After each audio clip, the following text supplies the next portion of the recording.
What's up, Illusioneers? It's the Wizard here, and today we're taking a look at the Confessions deck by Daniel Madison in collaboration with Ellusionist.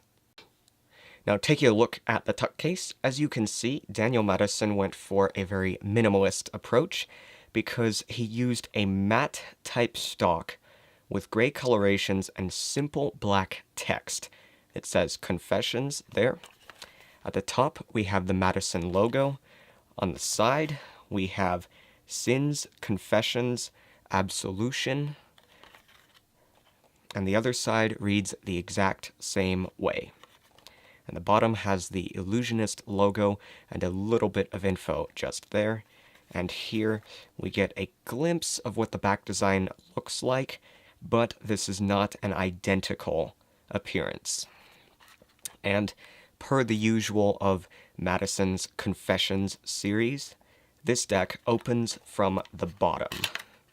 And there is a look at the tuck flap, which has a little bit of art on it.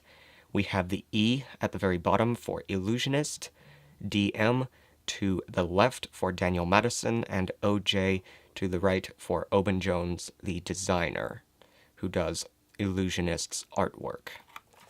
Then opening up the tuck flap, the rest of the inside of the tuck has been left unadorned. Now with this deck, you will get two different jokers. They are not identical. The first is the Confessions booth of a church, and it has a 9 of spades reveal just there at the top. And then you have the other side of the Confessions booth with a devil's tail sticking out of it in red, which makes it pop. And you have the 9 of clubs reveal there at the top as well. And that is a very nice touch. You also get two other Joker-esque cards. The first is Madison's logo with the text at the top that states Forgive.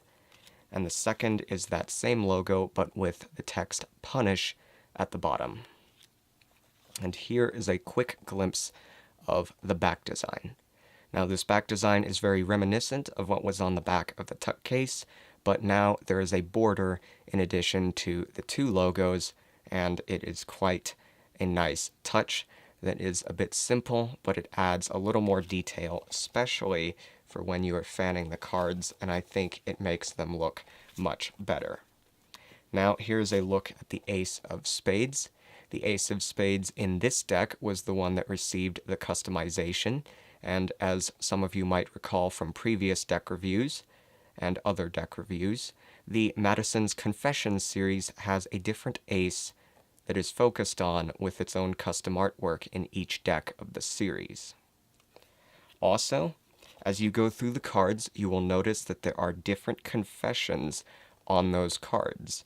These confessions were submitted by Daniel Madison's followers, fans, and viewers who turned them in anonymously online as a way of helping them get their sins, or whatever you wish to call them, off their chest. Some of these seem to be more in good jest, and others are quite serious. All in all, it makes looking at each of these cards very interesting and unique. And of course, so that the card does not overshadow the confession, the faces of the cards have been shrunk, and the pips have been brought inwards just a hair. And going through, as you can see, that is true of all of the cards, and even the courts feature slightly modified artwork. The art on the court cards, however, is very reminiscent of a bicycle standard, but just as an outline and a black and white colorless appearance. And then going through, when you get to the red cards, contrary to what you might expect, the red appears as a dark black, just as the spades of the deck did, and as the black cards did. And again, the same court design is here, and if I can find it, I will point out the court card that has the confession on it that says that I do not own. Here it is. I don't own any Madison decks. Now that confession seems in good jest, but again, there are some that are quite serious, and it is a very interesting deck to go through. Now, taking a look at how this deck handles, even though I believe the Madison Confessions deck is more for collector purposes, I'm still going to cover that this deck was printed on a stock that is about as thick as a Bicycle Standard deck's stock is, but it is definitely much more flexible right out of the box.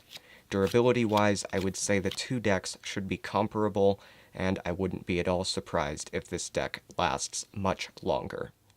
The deck also has thin borders, which makes it easy to show off in fans and spreads, although I will add the caveat that this is only applicable to when the deck is face down. When the deck is face up, the borders that go with the pips are a bit thicker, and that makes that fan a little bit less easy to show off, especially if you have small hands. But moving on, the deck also features a traditional cut and an embossed finish, which makes it very easy to work with.